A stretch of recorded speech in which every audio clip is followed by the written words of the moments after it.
माधवी खंडाळकर गेल्या 3-4 दिवसांपासून जे काही घडत आलेली आहे घटना, माझ्या घरी येऊन रुपाली पाटील ठोंबरे आणि तिचे जे काही म्हणजे ती स्वतः नव्हती, ती बीडला होती, परंतु तिने तिच्या बहिणी, तिच्या रक्ताच्या नात्यातले जे कोणी आहेत महिला, त्यांना पाठवून जे काही वाईट कृत्य माझ्या घरी येऊन केलेलं आहे त्याच्या निषेधार्थ मी ही एक परिषद बोलवलेली आहे आज। रुपाली पाटील ठोंबरे ही लहानपणापासून मी हिला ओळखते। हिची जी काही भूमिका असते प्रत्येक वेळेला तिचं ते वक्तव्य, चुकीचं वागणं, चुकीचं बोलणं, घाणेरड्या पद्धतीने जे काय, तर ते मला कुठेतरी पटत नव्हतं आणि ते पटत नाही म्हणून मी एक लोकशाहीच्या ह्याच्यातनं माझं जनसामान्य एक व्यक्तिमत्व, मी एक साधी गृहिणी आहे, मी एक व्यक्ती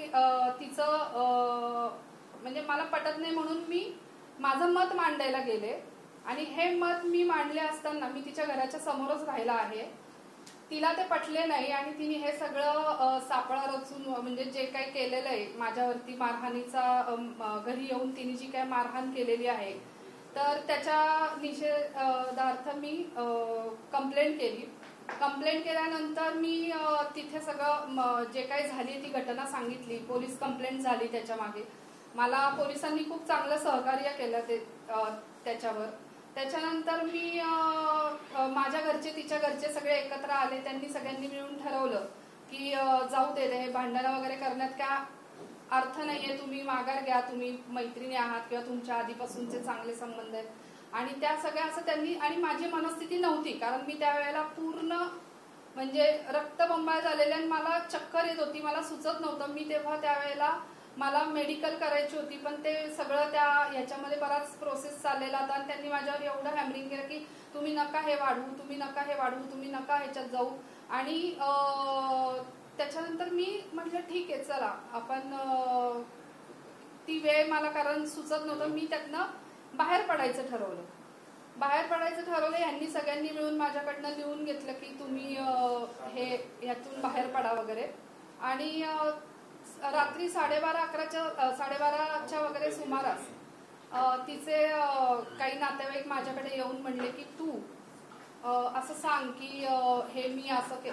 आमच्या मैत्रीच्या ह्याच्यातनं झालंय, गैरसमजातून झालंय, कारण ह्याचं खूप मोठं राजकारण होऊ शकतं वगैरे, म्हणून त्यांनी माझ्याकडनं हा व्हिडिओ रात्री 12 वाजता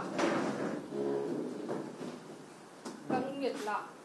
की पाटील असू दे, आम्ही खूप लहानपणापासून एकत्र होतो,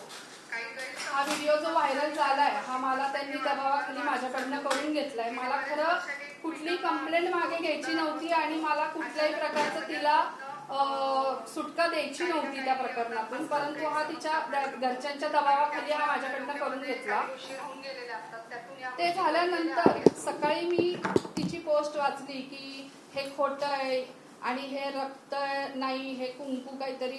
हे करून वगैरे असं बरंच काही तिने चुकीचं आणि घाणेरड्या प्रकारे त्याला वेगळं राजकारण देण्याचा प्रयत्न केला।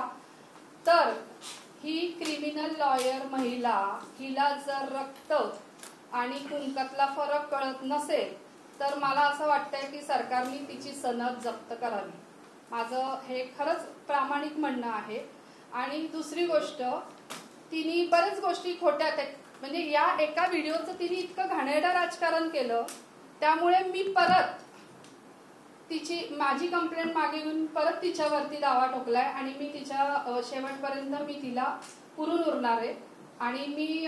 सरकारला सांगते तिला ह्या गुन्ह्यामध्ये, कारण आता हे इजा विजा म्हणजे दुसऱ्यांदा हा हमला माझ्यावर झालेला आहे, तिसऱ्यांदा जर मी तिला आत्ता सोडलं तर हे माझा जीव घेऊ शकतील आणि याच्या पुढे काही होऊ शकतं। तर मला सरकारला एवढंच सांगणं आहे की तिला ह्याची सगळ्यात मोठी कठोर शिक्षा आणि तिला अटक व्हावी।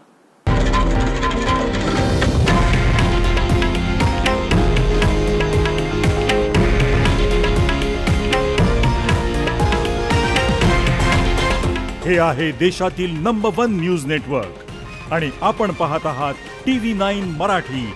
एकमेव।